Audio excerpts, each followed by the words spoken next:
el capital que se guía por la rentabilidad, y esa es su ley, o si lo queremos, el mercado, que es su manera de expresarse, el mundo de las mercancías, pueden llevar los recursos por sí mismos hacia esta financiación que se necesita, o está limitado.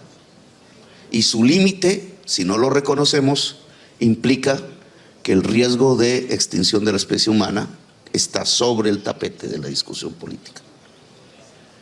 Ustedes piensan que sí es posible. Las tasas carbón, los bonos verdes, los mecanismos bancarios, la posibilidad de crédito con tasa de interés para adelantar esta magnitud de proyectos, tanto en el norte como en el sur. La creencia que el capital, le hace el mercado, que creó un Frankenstein, puede solucionar el problema del Frankenstein. Frankenstein es la crisis climática. Es decir, ¿puede el que originó el problema solucionarlo? Pero en el fondo ambos, uno más radical que el otro, reflejan que el mercado puede hacerlo.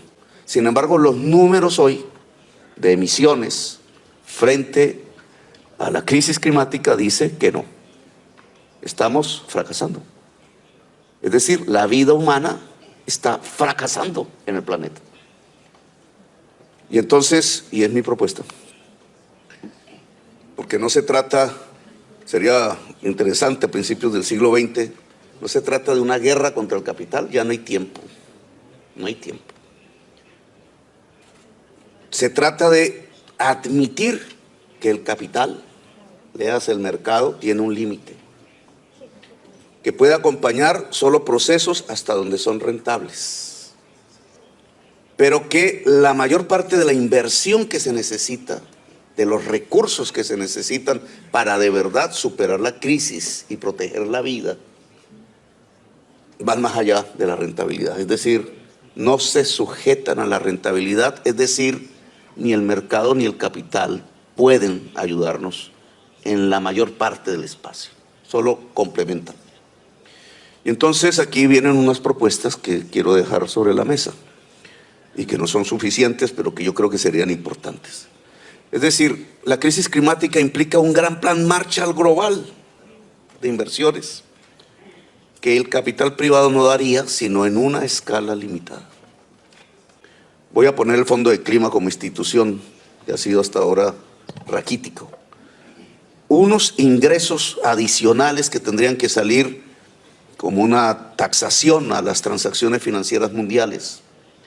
La Q de Tobin, le llaman en teoría los economistas, pero aplicado y destinado a financiar las acciones mundiales para superar la crisis climática. Y una reducción de la deuda pública en todos los países de la Tierra, que no es una condonación, ojo. Eso es cambiar deuda por clima. Todos los países sumados a través de este mecanismo nos daría por primera vez, desde que estamos hablando de la crisis climática, una primera acción fundamental, un primer paso esencial, porque sería un plan Marshall de inversiones en mitigación, en adaptación en cada país de la Tierra para superar la crisis climática. Esto implica un cambio institucional del sistema financiero mundial, porque el FMI, la Banca Mundial, etcétera, tendrían que prestar como su principal objetivo, prestar su oficio en esta transferencia a través de DEC, de derechos especiales de giros, hacia tenedores de bonos, de deuda pública, hacia bancas multilaterales y hacia una reducción de estos servicios de deuda en todos los países de la Tierra, y esa sería su primer gran función, muy diferente a la que ha tenido hasta hoy. Esto implicaría que norte y sur tendrían que entablar un diálogo diferente. Es decir, no es cómo les prestamos, cómo les regalamos marginalmente, sino cómo hacemos una sociedad en pos de la vida de la humanidad. Porque el problema será igual para tus nietos, Presidenta, que para mis nietos en Colombia o para los nietos del presidente en el Congo. Para toda la humanidad, el problema de la extinción de la especie será para todos y todas. Y en esa medida, esta acción inmediata, que es de emergencia, no se puede pensar que mecanismos inerciales del mercado nos van a resolver el problema de la vida, de la humanidad, en un momento de emergencia a punto de la extinción, sino que tenemos que usar, dado que existe esa emergencia, métodos de emergencia. Y esos métodos de emergencia pasan por una reestructuración del sistema financiero mundial. En el sentido no de que se acabe, sino en el sentido de que cambia su funcionalidad.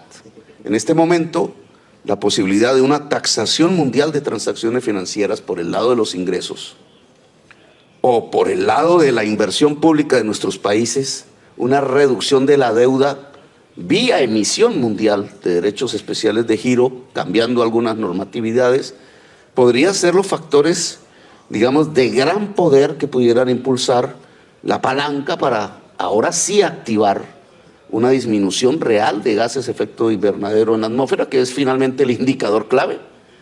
Si este año los gases siguen fluyendo y su porcentaje es incluso de incremento, hemos fracasado.